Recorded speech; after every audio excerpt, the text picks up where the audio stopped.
we remain steadfast in our commitment in delivering local news that matters, stories that inspire, enriching the lives of Filipinos in the Philippines and across the globe. This is your GMA Regional TV. Buong puso para sa Pilipino.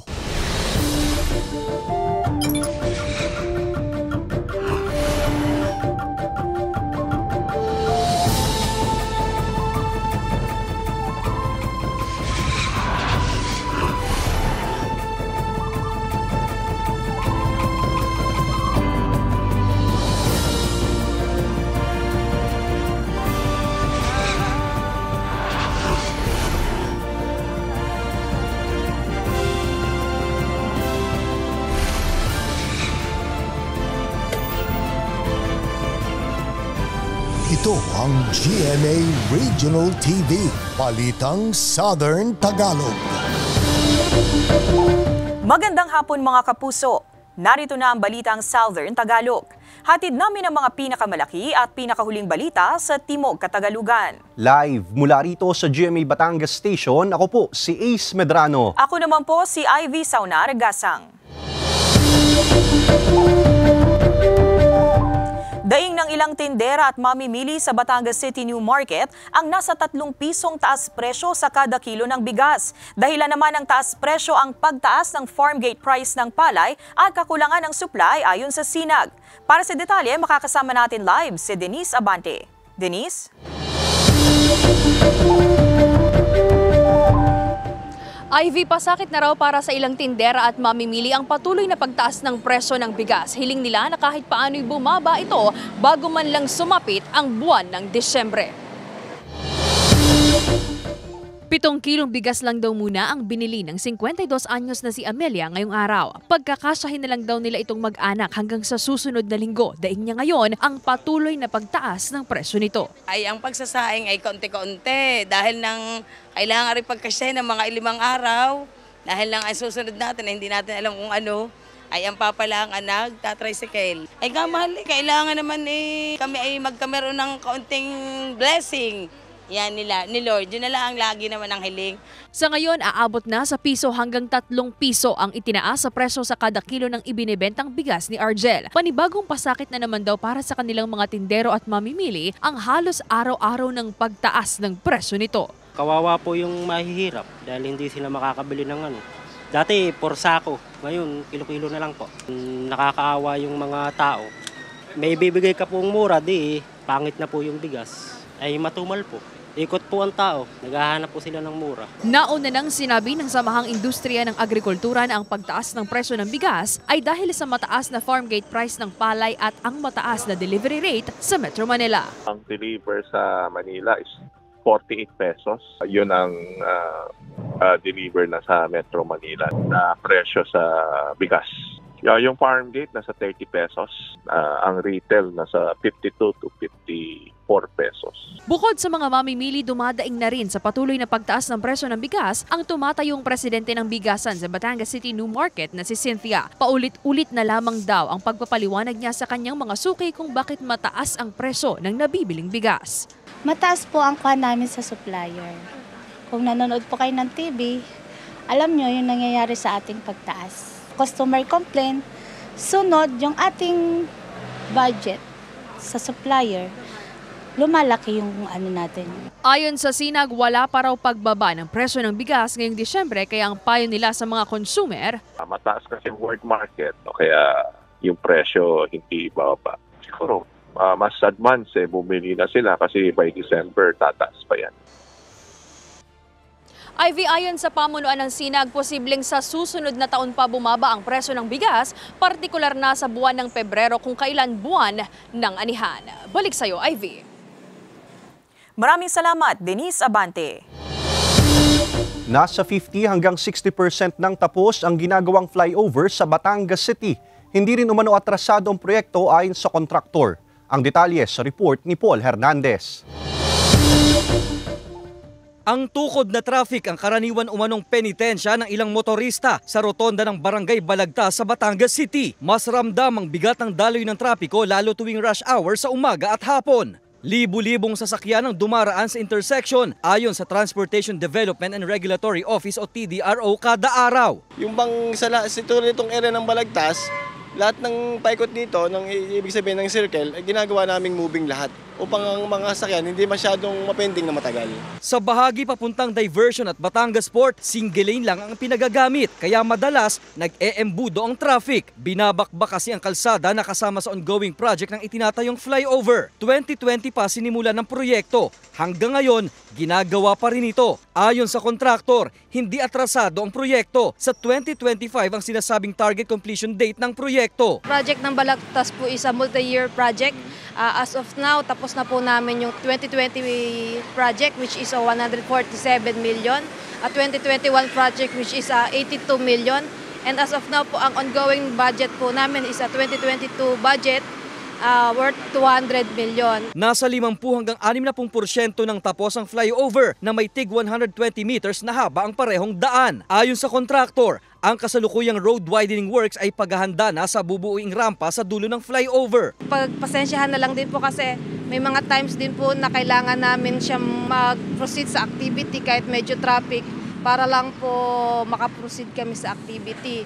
With the help nga po ni LGU, like po na TDRO, nakipag-coordinate naman po kami sa kanila. Tinanong ng GMA Regional TV, Balitang Southern Tagalog, ang estado ng proyekto sa District Engineer ng DPWH 5th District ng Batangas, pero hindi raw nila sakop ang paggawain. DPWH Region 4A raw ang implementing office nito. Wala pa rin silang tugon nang hinga namin sila ng update. Kasama si Buhay Adante Jr., Paul Hernandez. Balitang Southern Tagalog. Naitala ng PHIVOLCS ngayong araw, November 9, ang halos 11,500 tons na sulfur dioxide emission sa Bulkang Taal. Ito na ang pinakamataas na volume ng sulfur dioxide emission na nairehistro ng ahensya ngayong taon. Sa bulletin na inilabas ng PHIVOLCS, namomonitor ang pagtaas ng volcanic fluids sa bunganga ng bulkan dahilan ng degassing. Wala namang namataang volcanic smog o VOG sa mismong Taal Caldera.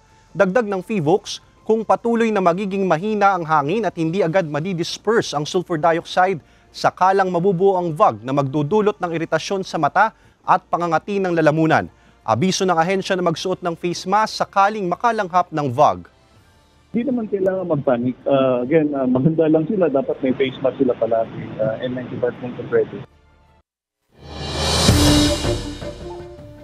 Arestado ang lalaking nanloob sa bahay ng isang pulis sa Santo Tomas City, Batangas. Samantala, nilooban naman ng mga hindi pa nakikilalang sospek ang isang opisina sa Bawan, Batangas. Tutukan yan sa report ni Denise Abante. Hawak na ng pulisya ang 35 anyos na lalaking si alias Kenji, residente ng Barangay San Vicente, Santo Tomas City, Batangas matapos nakawan ang bahay ng isang pulis pasado alas 12 ng tanghali noong Martes. Sa investigasyon, sinira ng suspect ang bintana ng bahay para makapasok sa loob. Kapatid daw ng biktima ang nakadiskubre dahil kasalukuyang nasa trabaho ito nang mangyari ang insidente. Tinawag niya po agad doon sa may-ari, sa ating victim. Immediately, pumunta po yung victim, nauwi po at i-check. Tapos ngayon po, fortunately is meron po siyang CCTV. So pag-review po niya ng CCTV, doon niya na-discover na doon nga po naging entry itong ating si suspect. Kaagad namang nahuli ang suspect sa isinagawang follow-up operation ng pulisya, ngunit sa kasamaang palad, hindi na na-recover pa ang nasa 100,000 pisong halaga ng alahas at pera na nakuha nito. Nasampahan na rin ito ng kasong robbery. Sinisika pa ng GMA Regional TV, Balitang Southern Tagalog, na makuhanan ng pahayag ang biktima at ang suspect. Nagkalat naman ang mga gamit sa opisinang ito ng isang accounting firm sa Bawan, Batangas matapos looban ng dalawang lalaki pasado alas 2 ng madaling araw kahapon. Umaga na raw nang makita ng isang empleyado na nakabukas ang gate ng building, kaya agad siyang humingi ng tulong sa otoridad. Posible raw na napagplanuhan ng mga ito ang pagnanakaw. Sa kuha ng CCTV sa lugar na hindi na ibinahagi ng otoridad, nagtungo pa ang mga suspect sa nasabing opisina bago ang insidente at nagkunwaring humihingi ng tulong para sa isang liga. Most likely, ma'am, parang nung pinasok nila nung hapon, nakita na nila yung pasikot-sikot nung lugar. Kaya nung binalikan nila, bilis nilang napuntahan. Patuloy pang pinaghahanap ng pulisya ang mga suspect. Pumasok na po ang Berman.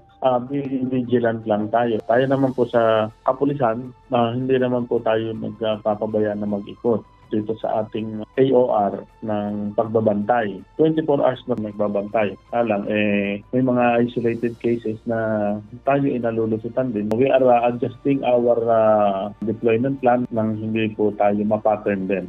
Sinisika pang makipag-ugnayan ng GMA Regional TV Balitang Southern Tagalog sa pamunuan ng accounting firm para sa kanilang pahayag. Denise Abante, Balitang Southern Tagalog.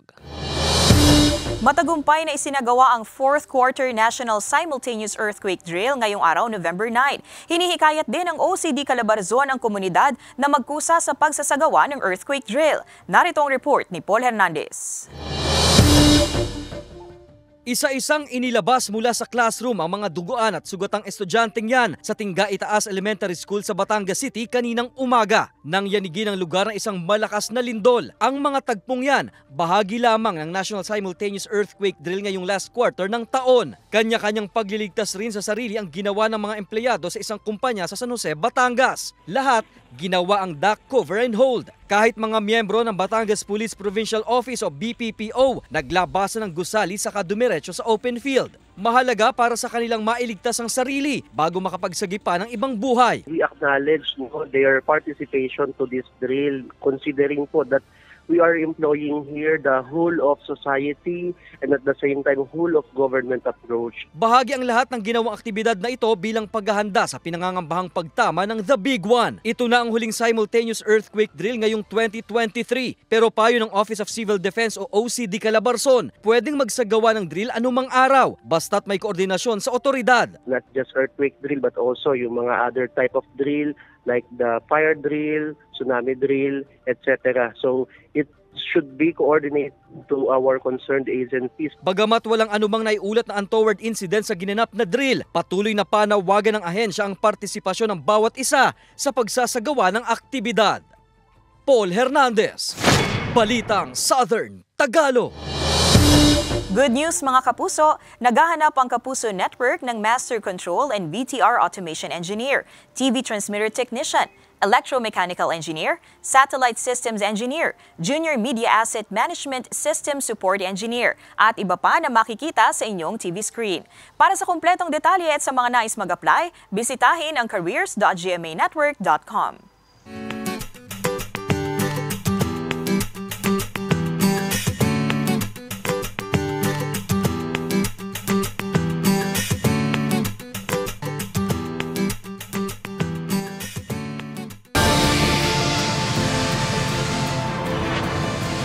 Ito ang GMA Regional TV, Balitang Southern Tagalog.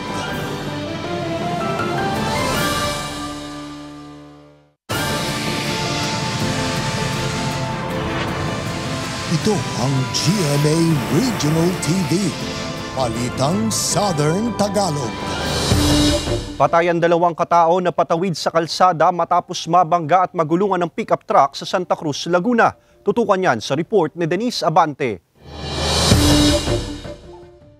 Dead on the spot ang 2 lalaking ito matapos mabangga ng isang pickup truck alas 2 ng madaling araw noong Martes sa National Highway na sakop ng Barangay Bubukal, Santa Cruz, Laguna. Sa investigasyon, patawid sana ang 2 sa nasabing kalsada matapos nilang kumain sa isang paresan at sakto naman ang pagdating ng pickup at nasapol ang 2 biktima. Tumilapon daw ang mga biktima sa tinatayang 200 metro ang layo pero hindi tumigil ang pickup truck kaya nagulungan pa niya ang mga ito. Tingin ng pulis sa posibleng mabilis ang patakbo ng driver ng pickup.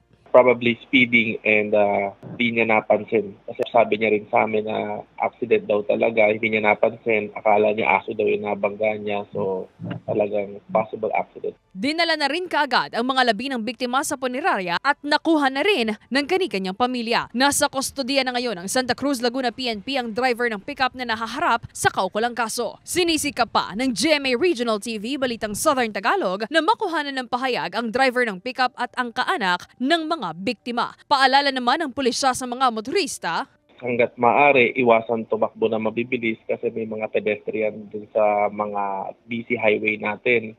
And at the same time, hanggat maaari, kung pagod o nakainom, wag na magmaneho. Doon naman sa mga pedestrian natin, magkaroon din ng pag-iingat sa pagtawid dahil hindi natin inaasahan ang aksidente. Denise Abante, Balitang Southern Tagalog. Muli umanong maaantala ang pagdevelop sa mga inireklamong subdivided lots sa Batangas City. Dismayado naman ang ilang lot owners. Ang detalye sa report ni Denise Abante. Nawawalan na raw ng pag-asa ang 45 anyos na lot owner na si Robert na matutuloy pa ang pagdevelop ng dapat sanay investment niyang mahigit 400 square meters na lote sa bahagi ng Barangay Dumuklay West sa Batangas City. Matatanda ang ilang araw na tigil ang pagdevelop sa mga lote matapos masira ang ginagamit na backhoe at muli itong nagpatuloy noong October 25. Pero ayon sa ilang lot owners, muli na namang maaantala ang proyekto dahil sa iba pang mga dokumento na kailangang isumite ng developer sa City Assessor's Office. Nasa na yung pangako ng mga developer na mula 18 ay matatapos na nila within 6 months ang development ng loteng ito. Bakit ngayon may mga problema na naman lumalabas? Ayon naman sa operations manager ng ginagawang subdivided lot, inaasikaso na nila ang mga karagdagang dokumento. Kukuhanan ngayon siya ng permit. Maraming requirements na hinihingi si zoning. Walang requirements na ganun. Kasi sublat nga lang ining yan. Hindi naman talaga subdivision yan eh. Binebenta na siya na wala pa talagang dokumento. Alam ng mga buyer yon. Hindi naman daw tumitigil ang developer at ang pamunuan ng ginagawang subdivided lot sa pagsasaayos at pagpapanotaryo sa mga kinakailangang dokumento. Kung ginagawa nila ng paraan ang pagde-develop dito, sana noon pa. Sana nung simula pa lang may plano na sila. Pero kung makikita natin, wala silang malinaw na plano. Yun ang malinaw sa amin. Walang malinaw na plano. Lahat pabago-bago lang, paulit-ulit lamang. Naglalabasan yung problema habang may nagrereklamo. Pag tumigil ang nagrereklamo, titigil din sila sa pagde-develop nito. Nagagawin lang namin yan dahil yung contractual obligation namin hindi namin pwedeng kayaan. Yung pag-refund, ma'am, hindi ganun kadali, ma'am. Wala namang problema, ma'am, na ibenta nila. Sa panayam ng GMA Regional TV, Balitang Southern Tagalog sa Chairman ng Environment, Land Use and Zoning ng Batangas City LGU, sinabi nitong ginagawa na nila ng paraan na mapatigil ang ganitong gawain na maituturing umanong iligal. Illegal ang pagsusubdigayat dito sa lungsod ng Batangas unless na sila ay kumuha ng necessary permits. Napakahaba ng proseso bago magkaroon ng isang legal na permit. Mahigit 10 ang mga requirements. Kinakailangan muna titulado ang lupa, barangay resolution that there's no objection, then yung subdivision plan, permits sa SENRO, sa ENRO, at napakadami bago nila makomply. Pero mas kinakailangan para sa proteksyon ng mga namumuhunan, proteksyon ng mga buyer dito sa lungsod ng Batangas. Sa ngayon, nasa mahigit 20 ng loteng nagsasubdivide sa lungsod ang naisuhan ng cease and desist order ng City Assessor's Office at Zoning Division ayon sa Batangas City LGU. Ibig sabihin, hindi maaaring matuloy ang development ng mga lote hanggat hindi na ipapasa ang mga kinakailangang dokumento sa Zoning Division. Kasama si J. Arman Hares, Denise Abante. Balitang Southern Tagalog. Mga kapuso, bukas, araw ng Biyernes, November 10, mawawalan ng supply ng kuryente ang ilang barangay sa bayan ng Balayan at lungsod ng Calaca, Batangas. Simula alas 12 ng tanghali hanggang alas 5 ng hapon, bunsod ng pagpapalit at paglilipat ng mga poste.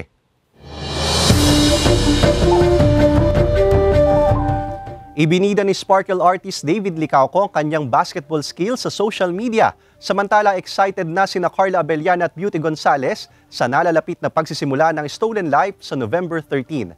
Narito ang report ni Hazel Alviar.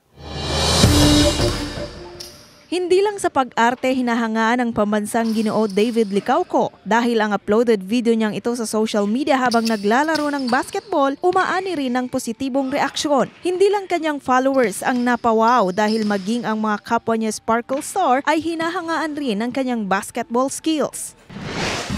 Idinaan naman ni Carla Abellana at Beauty Gonzales sa isang sayaw ang kanilang excitement sa nalalapit na pagsisimula ng kanilang bagong seryeng The Stolen Life. Ganito rin daw magbanding ang dalawa na magkakabanggaan man sa serye ay magkakulitan naman sa likod ng kamera. Mapapanood na sa Lunes, November 13 ang Stolen Life.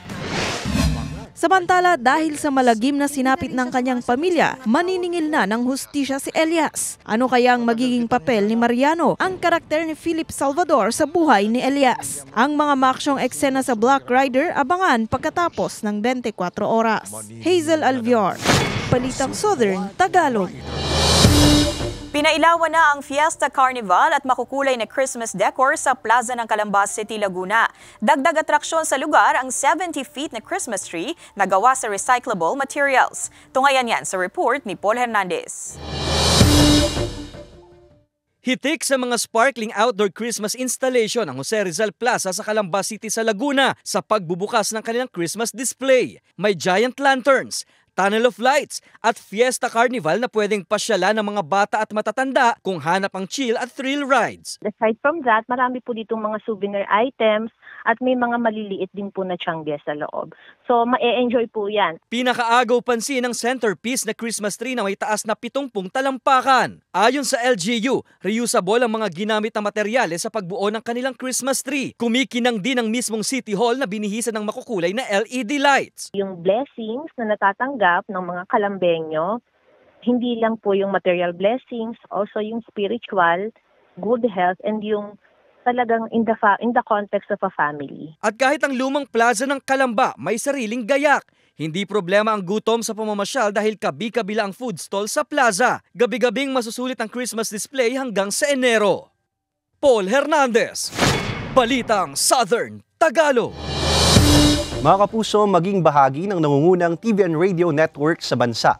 Naghahanap ang Kapuso Network ng mga sumusunod: News Production Specialist, News Program Specialist, Junior Desk Editor, News Assistant Video Journalist, DNG Specialist, Moving Image Editor, Video Graphics Artist, Senior Editor, Social Media Specialist, Content Producer, at iba pang posisyon na makikita sa inyong TV screen. Para sa kompletong detalye at sa mga nais mag-apply, bisitahin ang careers.gmanetwork.com.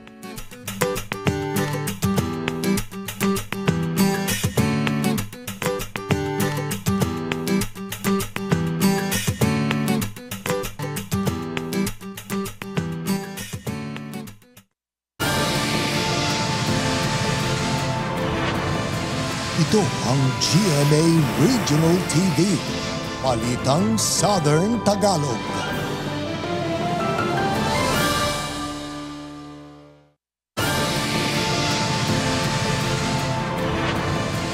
Ito ang GMA Regional TV, Balitang Southern Tagalog.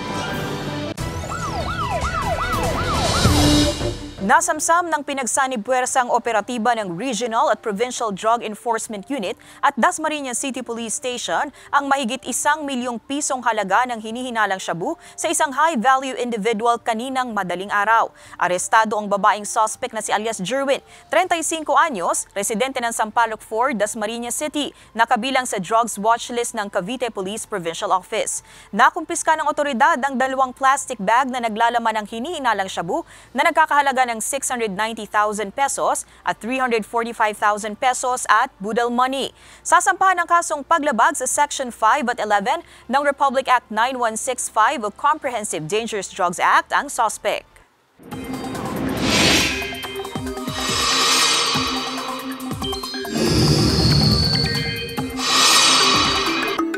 Mga kapuso, nalusaw o nawala na ang low pressure area na namataan kahapon sa kanluran ng Zamboanga del Norte. Pero patuloy na iiral ang easterlies at amihan sa ilang bahagi ng bansa.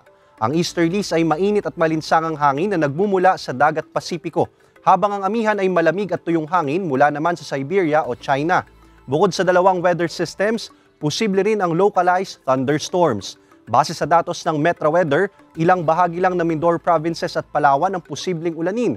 Mababa ang tsansa ng ulan sa malaking bahagi ng Southern Luzon, pero patuloy pa ring mag-monitor sa advisories ng Pag-asa. Mababa rin ang tsansa ng ulan sa iba pang bahagi ng bansa, maliban sa Mindanao, kung saan posible pa rin ang heavy to intense rains. Mga kapuso, bukas araw ng Biyernes, November 10, mawawala ng supply ng kuryente ang buong barangay ng San Guillermo at ilang bahagi ng Barangay Bulbok sa lungsod ng Lipa, Batangas. Magsisimula ito ng alas 9 ng umaga hanggang alas 5 ng hapon. Bunsod ng resagging ng mga primary line at clearing ng primary at secondary lines.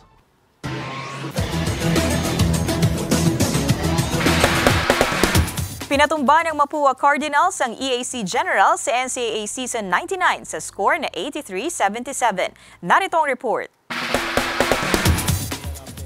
Pinatumba ng Mapua Cardinals ang EAC General sa mahigpit na tapatan nila kahapon. Nagtapos ang laban sa score na 83-77. Umpisa pa lamang ng laro, nakabuo na agad ang Cardinals ng malaking kalamangan kontra Generals. Nakabawi at napalit naman ng Generals ang lamang na punto sa pagpasok na ng huling quarter ng laro. Nagpakita ng magandang depensa ang parehong koponan dahilan para magkaroon ng dikit na punto sa huling ilang minuto ng laro. Ngunit hindi naman hinayaan ng Mapua Cardinals na maagaw pa ang pagkapanalo. Dahil sa pagkapanalo, nag-iisa na ngayon ang Mapua Cardinals sa pinakataas na pwesto na may 11-3 game card. Bumaba naman ang LPU Pirates sa ikalawang pwesto. Samantala, abangan ang bakbakan ng Benil Blazers kontra LPU Pirates na susundan ng harapan ng San Beda Red Lions kontra Perpetual Altas. Tutukan bukas, November 10 sa GTV, simula 1:30 ng hapon. Ivy Saunargasang, Balitang Southern Tagalog. Kinaaliwan online ang husay sa pagsasayaw ng Batanggenyong construction worker. Kilalanin siya sa report ni Paul Hernandez. Sa kada pitik ng galaw, talagang hataw. At ang dance moves sunod sa uso. Ang naghahatid ng good vibes na yan ang 42 years old na construction worker na si Kenneth ng Batangas City. Instant dance studio ang mga construction sites sa mga performance level niyang sayaw. Ako po'y nag-i-enjoy po pag ako'y nagtitiktok. Tsaka po pag ako'y sumasayaw. Tapos yung pong aking katawan na exercise po. Tapos yung pong mga kasama ko doon natutuwa pag sila nanonood sa akin.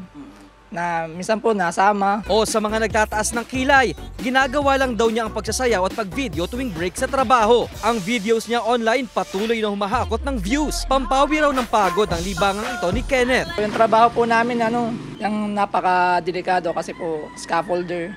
Nakit po yun sa matataas na sa mga delikadong lugar ng building para lang po mabigyan ng access yung mga kasamahan namin karpintero tsaka mason. Bata pa lang daw hilig na niya ang pagsasayaw. Sa kagustuhang makatulong sa pamilya, pinasok na agad ni Kenneth ang pagtatrabaho kaya hindi na rin natapos ang kursong drafting engineering. Para po makatulong po naman doon sa susunod kong sa kapatid ko pong sila nag-aaral po. Payo pa niya sa mga kumakayod, anumang uri yan ang hanap buhay. Mahalin ang trabaho, pero huwag kalimutang mag-enjoy para patuloy na makasabay sa sayaw ng buhay. Kasama si Buhay Adante Jr., Paul Hernandez. Balitang Southern Tagalog. Samantala, mapapanood niyo po ang episode na ito at iba pang pinakahuling lokal na balita sa official website ng GMA Regional TV, www.gmaregionaltv.com. Pwede rin kayong bumisita sa aming official YouTube channel, GMA Regional TV, at i-click ang subscribe button para sa pinakamaiinit na balita mula sa rehiyon. Dahil sa GMA Regional TV, local news matters. Mga kapuso, 46 days na lang, Pasko na. At yan ang mga pinakamalaki at pinakahuling balita sa Timog Katagalugan. Maraming salamat sa pagsama sa amin, pati na mga kapuso sa ibang bansa na tumutok sa mga balita sa rehiyon. Kami ang GMA Regional TV, Balitang Southern Tagalog.